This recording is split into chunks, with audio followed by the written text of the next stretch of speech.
Hi, I'm Hannah Abbey, Operations Director at Plano Orthopedic and Sports Medicine Center. We know that having surgery can cause stress and anxiety before and after the procedure.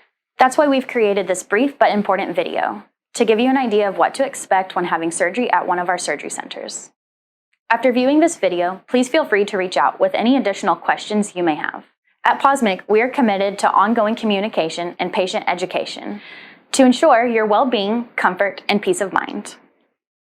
Scheduling your surgery will be done through our surgery coordinator, who will make every effort to accommodate your scheduling request. It's important to note, however, that we will not schedule the exact time for your surgery until the day prior to the surgery date. Also, children and patients with certain health problems may need to have their surgery early in the day. At your preoperative appointment, our medical staff will obtain a medical history and perform a physical examination. Please bring an updated and complete list of all prescriptions and over-the-counter medications you're taking to the appointment. We'll need to know about any allergies you have, including latex, and also any metal allergies, especially if your surgery requires the use of pins, plates, or screws. If you're in need of any preoperative lab tests, we will arrange to have them completed at least 3 days prior to your surgery. Please have copies of any x-rays and blood work done in the past 6 months faxed to your scheduler.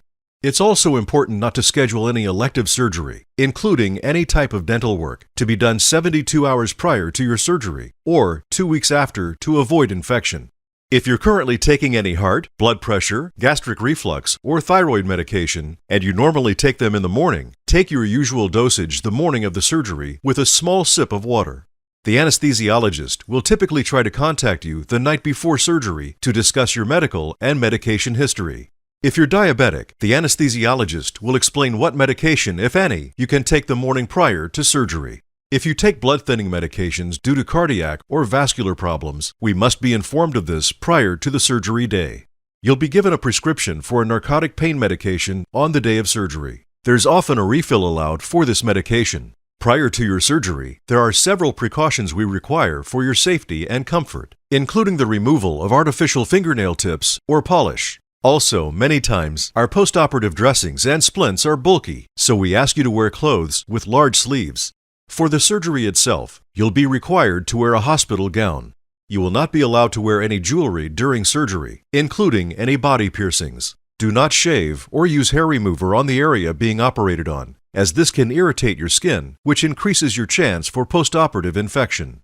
We normally tell our patients not to eat, drink, or smoke after midnight the night before surgery. If a patient is scheduled for a later time in the day, the anesthesiologist will decide the time when the patient should stop eating and drinking clear liquids. Since smoking decreases your body's ability to deal with your anesthesia and your body's ability to heal after surgery, we ask you to avoid smoking both prior to and after your surgical procedure. We normally place people in a postoperative plaster splint to allow for swelling, rather than a traditional cast. We do not remove the dressing or splint or allow it to get wet until we see you for the first postoperative visit. If the dressing becomes too tight due to swelling, contact us and we'll tell you how to relieve this. During the first 48 to 72 hours, you must elevate your extremity above the level of your heart. If you're in a reclining position, you need to place your extremity above the level of your chest. If you're standing, place the surgical site as high up on your chest as possible. Use ice packs for prevention of swelling during the first 48 to 72 hours following surgery. And protect your splint from unnecessary moisture or leaks produced by the ice packs. Occasionally, following general anesthesia, people develop a low-grade fever, normally below 102 degrees. Continue to take the pain medication as prescribed. This medicine usually has a large quantity of the medication that's in Tylenol, which will help lower your fever. Also, because the medication prescribed for use following surgery is a narcotic, we want you to discontinue it as soon as possible following surgery. It was prescribed as a postoperative medication only to help you deal with the pain.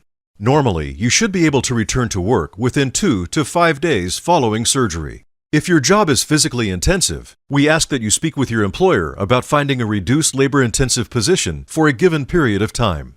Texas state law determines when you'll be able to return to driving.